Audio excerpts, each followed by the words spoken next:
This video is about President Biden's talks of unfair economic practices in call with Xi of China. But please first of all subscribe our channel and press the bell icon below to get new videos. According to the White House, in a phone call Wednesday night, President Biden also spoke with Chinese President Xi Jinping about trade, domination of Hong Kong and growing tensions in Taiwan. According to Chinese state television, Chinese President Xi Jinping warned US President Biden that strained relations between the two countries would be detrimental to both countries. Relations between the United States and China are important to the world, including both countries. Beijing has repeatedly called for improved relations with the new Washington administration, which has been strained under former President Donald Trump.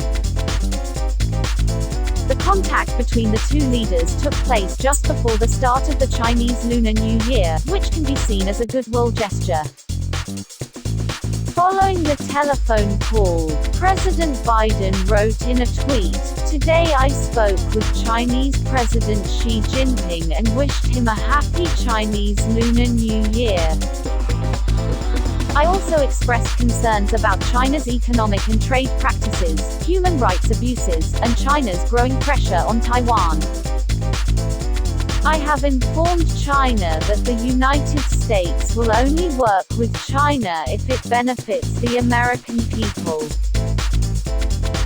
A statement from the White House said in a statement that Biden had expressed his deep concern about Beijing's coercive and unfair economic practices, the Chinese occupation of Hong Kong, and the minority in the Chinese province of Xinjiang.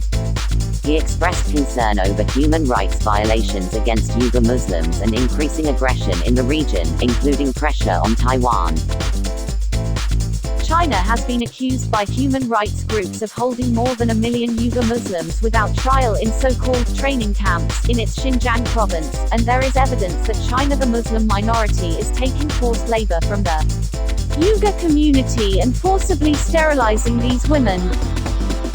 The Chinese government denies the allegations, saying the men are voluntarily being trained in special government centers aimed at combating terrorism and religious extremism. Thanks for watching the video. Please subscribe our channel and press the bell icon to get all new videos of the channel.